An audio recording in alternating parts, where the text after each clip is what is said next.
أهلا بكم يا جماعة في رحلة للتاريخ. النهاردة هنتكلم عن واحدة من أعظم المعارك اللي شهدتها البشرية في العصور القديمة، معركة قادش. حرب اتجمعت فيها الجيوش الكبيرة واستخدم فيها القادة أذكى الاستراتيجيات عشان يتفوقوا على بعض، لكن في النهاية اتخلدت في التاريخ كواحدة من أضخم المواجهات بين قوتين عظمتين. مستعدين نغوص مع بعض في تفاصيل المعركة العظيمة دي؟ نرجع مع بعض لسنة 1277 قبل الميلاد.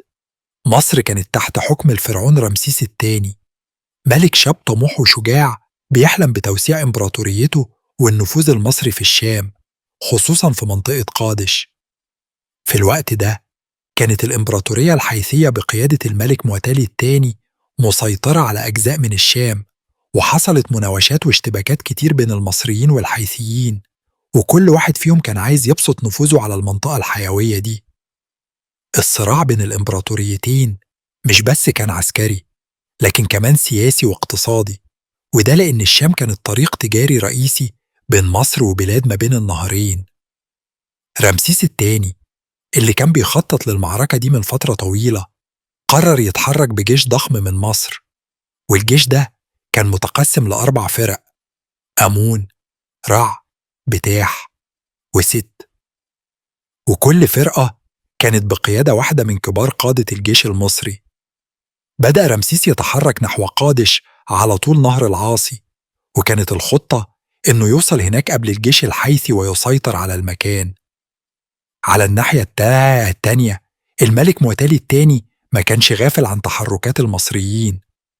كان مجهز جيش حيثي ضخم يضم مقاتلين من كل أنحاء إمبراطوريته، وكان بانتظار رمسيس بفارغ الصبر في قادش على أمل إنه يقدر يتغلب عليه ويحمي أراضيه. أثناء تقدم رمسيس وجيشه وصلهم خبر من جواسيس مدسوسين من الحيثيين إن جيش معتالي بعيد عن قادش. طبعا رمسيس خد الكلام على إنه صحيح وقرر إنه يواصل تقدمه بسرعة، لكن الحقيقة كانت عكس كده تماما. الحيثيين كانوا بيخططوا لكمين محكم. الكمين ده كان ذكي جدا. الملك معتالي خبأ جيشه الضخم في غابة قريبة من قادش وانتظر لحظة هجوم الفرقة المصرية الأولى. وبالفعل لما وصلت الفرقة بقيادة رمسيس لمكان قادش، خرج الجيش الحيثي من كمينه وهجمهم من كل الجهات. المعركة كانت شرسة. الحيثيين هجموا بكل قوتهم ونجحوا في كسر صفوف الجيش المصري، وده خلى رمسيس نفسه في وضع صعب جدا.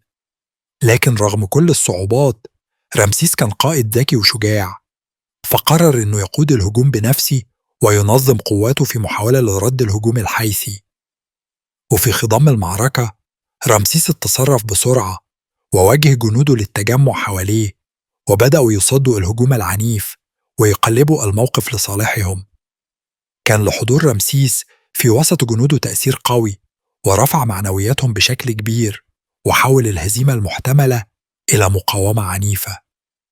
رغم شراسة المعركة ما كانش فيها منتصر واضح.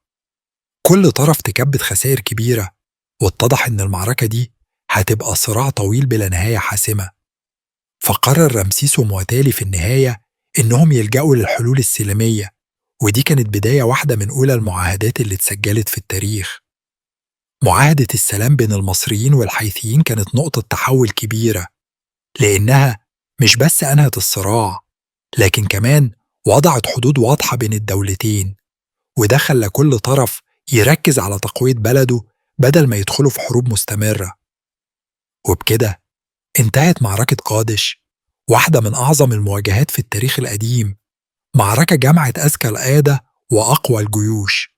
ورغم إن محدش انتصر، لكن المعركة بقت رمز للحرب والسلام في نفس الوقت. لحد النهاردة معركة قادش بتفكرنا بأهمية التفكير الاستراتيجي وأهمية التفاهم بين الدول.